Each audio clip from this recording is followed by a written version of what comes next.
Assalamualaikum warahmatullahi wabarakatuh.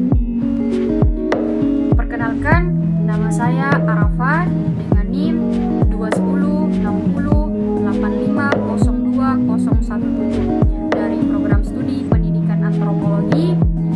Pada kesempatan kali ini pada mata kuliah teori-teori antropologi klasik dengan dosen pengampu Ibu Siti Junaida SAG MPD MA.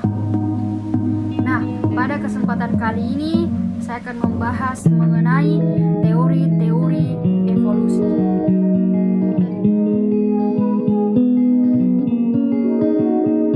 Baik, pada kesempatan kali ini saya akan membahas mengenai teori-teori evolusi. Antropologi adalah ilmu yang membahas mengenai budaya itu sendiri. Nah, kita ketahui sendiri bahwa budaya itu adalah hal yang selalu mengalami yang namanya akan perubahan atau evolusi. Nah, evolusi itu sendiri menurut Kamus Besar Bahasa Indonesia, evolusi itu adalah perubahan, baik itu bersifat pertumbuhan maupun perkembangan. Nah, evolusi ini bersifat secara berangsur-angsur atau perlahan-lahan, sehingga evolusi itu terkadang sifatnya itu bersifat lama. Nah, akan hal tersebut evolusi ini memiliki jangka waktu yang lama. Nah, kita ketahui sendiri bahwa antropologi itu tidak terlepas dari yang namanya evolusi yang dibawakan dari etnografi bangsa barat.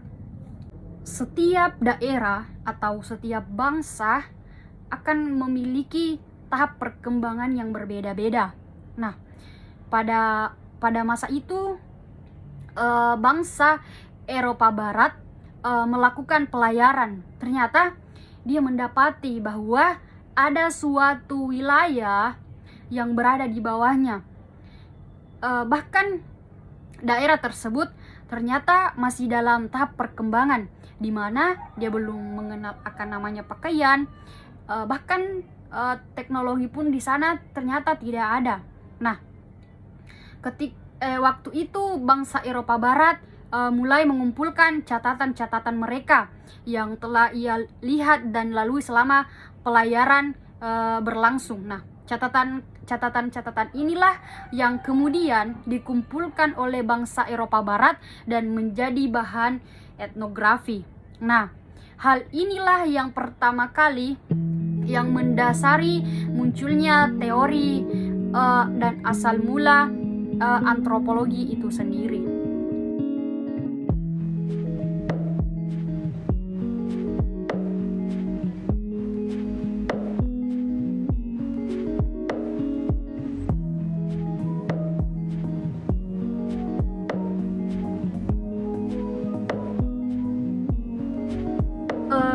Pada abad ke-19, nah pada waktu itu timbullah beberapa kecaman atau ancaman bahwa penganut teori evolusi kebudayaan itu sendiri hanya semena-mena karena konstruksi pikiran saja, tidak sesuai dengan kenyataan.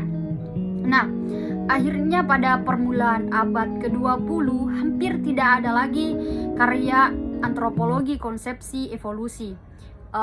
Sekitar abad ke-1930 dari penelitian Uni Soviet dan 1840-an antropologi Inggris dan Amerika menghidupkan kembali lagi akan konsepsi evolusi kebudayaan, tetapi sifatnya itu tidak seragam dan tidak mengajarkan bahwa harus dilaksanakan bagi semua kalangan di dunia. Pada kesempatan kali ini, adapun teori-teori evolusi yang akan saya bahas di sini ada 6. Yang pertama itu ada teori Herbert Spencer, dan yang kedua itu ada J.J. Bachhofen, yang ketiga itu L.H. Morgan, keempat Darwin, kelima E.B. Taylor, keenam J.G. Fraser.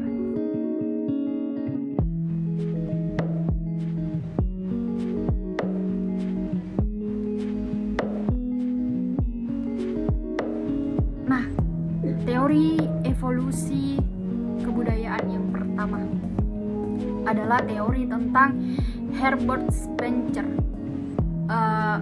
Herbert Spencer adalah seorang filsuf Inggris yang mengungkapkan gagasan tentang konsep evolusi sosial universal. Nah, ternyata Herbert Spencer ini memiliki pola pikir atau aliran positivisme, di mana ia menerapkan metodologi eksak, artinya ada perpaduan antara ilmu fisika dan ilmu alam ke dalam studi masyarakat manusia.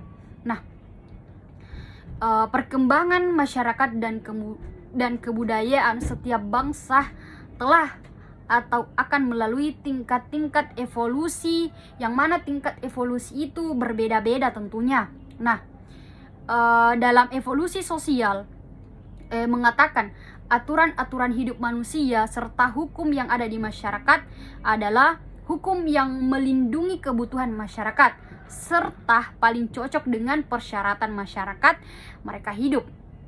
Nah, ternyata ungkapan dan pola pikir dari Herbert Spencer ini dia mengatakan bahwasannya ketika sebuah hukum itu tidak cocok lagi akan masyarakat di dalamnya, ternyata hukum tersebut dapat ditinggalkan dan diganti dengan hukum yang lebih sesuai dengan kebutuhan mereka sendiri.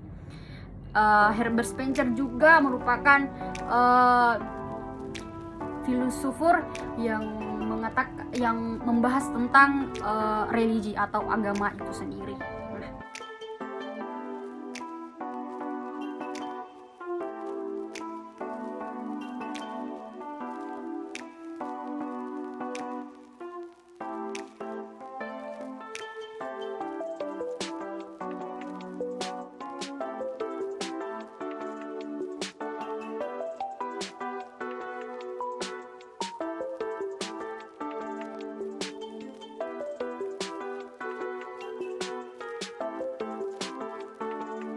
Nah, adapun filsufur yang kedua yaitu G.J.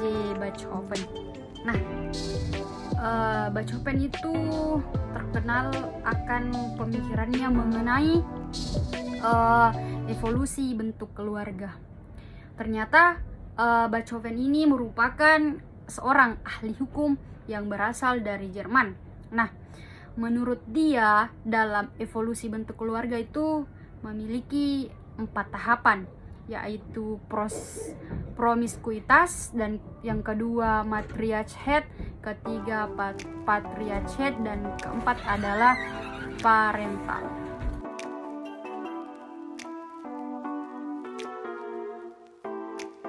Nah, adapun evolusi bentuk keluarga dari Bachofen ini, yang pertama adalah promiskuitas, di mana manusia hidup itu sama dengan binatang. Artinya laki-laki dan perempuan ini berhubungan bebas serta melahirkan sebuah keturunan tanpa adanya sebuah ikatan. Nah, lahirlah tahapan yang kedua, yaitu matriarchat. Nah, ketika itu lambat laun manusia itu mulai berpikir,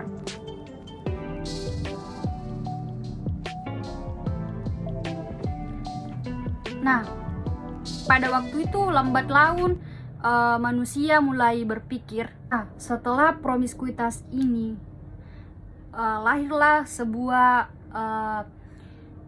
tahapan yang kedua, yaitu matriarchat. Nah, di sini seketika manusia itu mulai berpikir dan sadar akan hubungan antara ibu dan anak.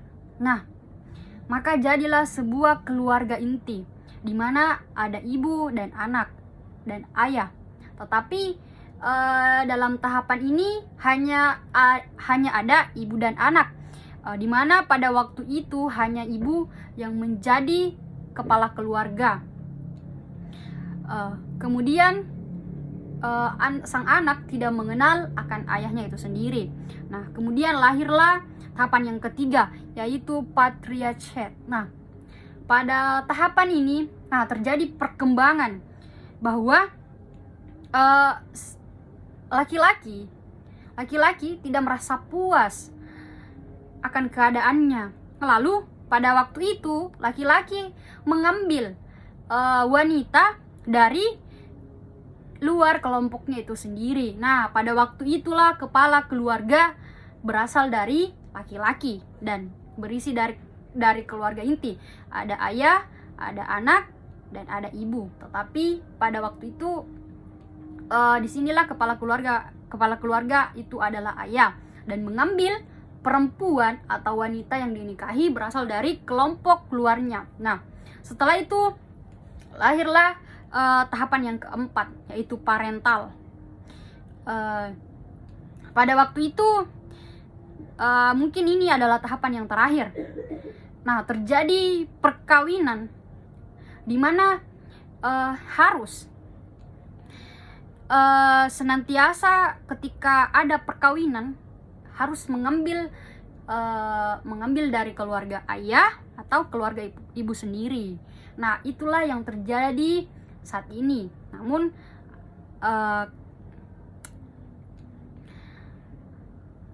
pada saat itu parental ini menghilang, kemudian berubah menjadi suatu susunan. Nah, saat itulah beberapa evolusi bentuk keluarga dari Bachofen. Ada 4.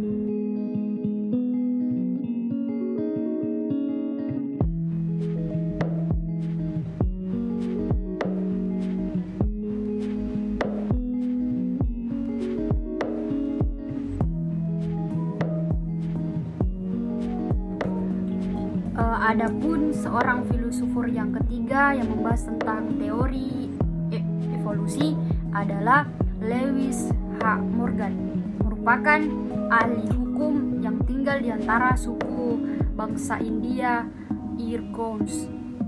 Nah, ternyata dialah yang menciptakan teori evolusi kebudayaan. Dia mengatakan bahwasannya itu dia tertarik dengan sistem kekerabatan pada suatu masyarakat.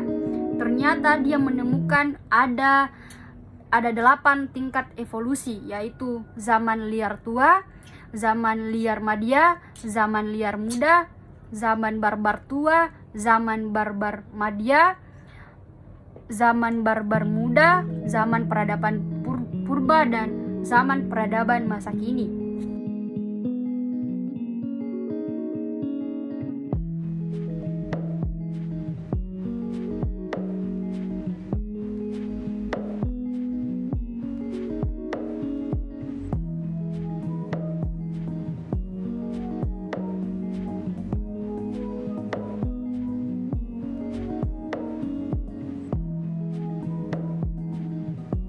Nah, adapun filsufur yang keempat adalah tentang teori evolusi dari Darwin.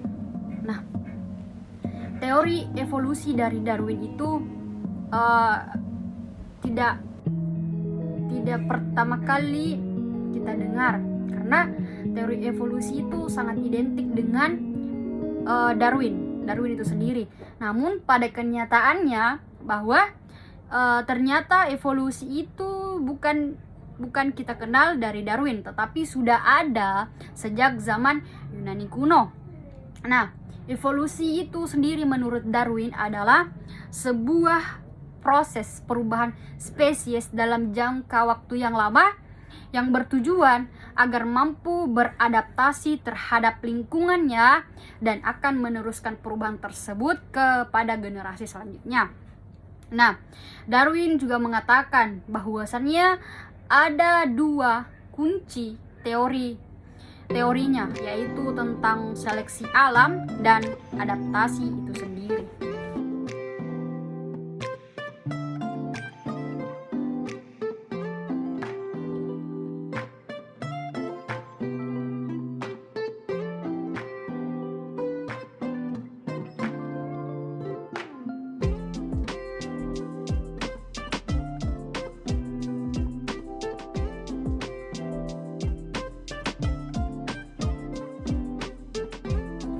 Nah, yang kelima filsufur teori evolusi yaitu E.B. Taylor. Nah, E.B. Taylor, Edward B. Taylor itu adalah seorang arkeolog yang tertarik dengan etnografi. Kemudian ekspedisinya itu melalui beberapa penggalian arkeologi. Nah, menurut uraiannya bahwasannya itu antropologi itu dipelajari bertujuan untuk mempelajari sebanyak-banyaknya kebudayaan yang ada di dunia, kemudian mencari unsur-unsur persamaan kebudayaan itu dan kemudian mengklasifikasikan berdasarkan unsur persamaan sehingga tampak sejarah evolusi manusia dalam suatu tingkatan ke tingkatan yang lain. Nah, teori Edward B. Taylor ini juga banyak membahas mengenai susunan evolusi mengenai religi, kemudian membahas tentang Beethoven, dan dia juga mengatakan bahwasannya dari setiap perhitungan Taylor itu dengan perkembangan evolusi masyarakat menggunakan metode dengan membandingkan unsur-unsur kebudayaan dan jumlah besar dilakukannya dengan penelitiannya yaitu kursor kultur.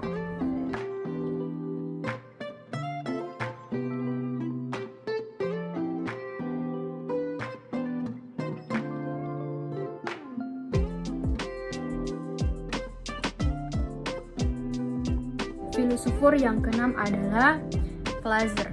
Nah, Flazer mengatakan bahwasannya itu dia banyak membahas mengenai ilmu gaib dan religi.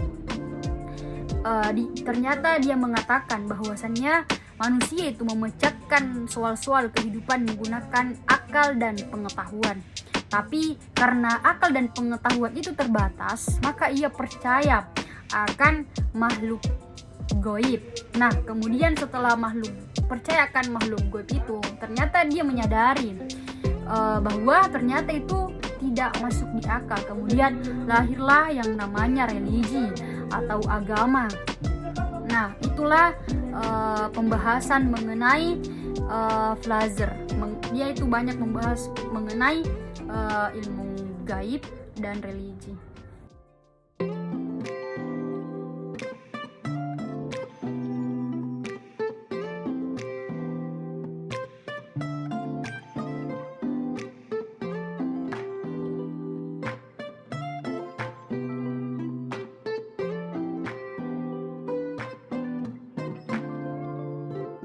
Baik, jadi dari beberapa filsufur yang mengungkapkan pendapatnya mengenai teori evolusi ini, dapat ditarik kesimpulan. Belajar dari sejarah sebelumnya, banyak sekali paradigma yang dikeluarkan, banyak sekali pendapat yang dikeluarkan. Nah, dapat kita tarik benang merahnya bahwasannya evolusi kebudayaan itu akan terus mengalami yang namanya akan perubahan. Nah, namun perubahan itu sudah dibahas tadi sebelumnya bahwa perubahan evolusi kebudayaan itu akan lambat laun. Nah, ternyata kalau melihat dari sejarahnya itu sendiri, dipertimbangkan dengan keadaan yang sekarang, kebudayaan itu akan terus mengalami evolusi dan perkembangan sesuai dengan keadaan masyarakat dan kebutuhan masyarakat itu sendiri. Mungkin cukup sekian dari saya. Apabila ada kelebihan itu karena Allah Subhanahu wa Ta'ala, dan apabila ada kekurangan itu berasal dari saya sendiri. Mohon maaf atas segala kekurangan. Sekian, wassalamualaikum warahmatullahi wabarakatuh.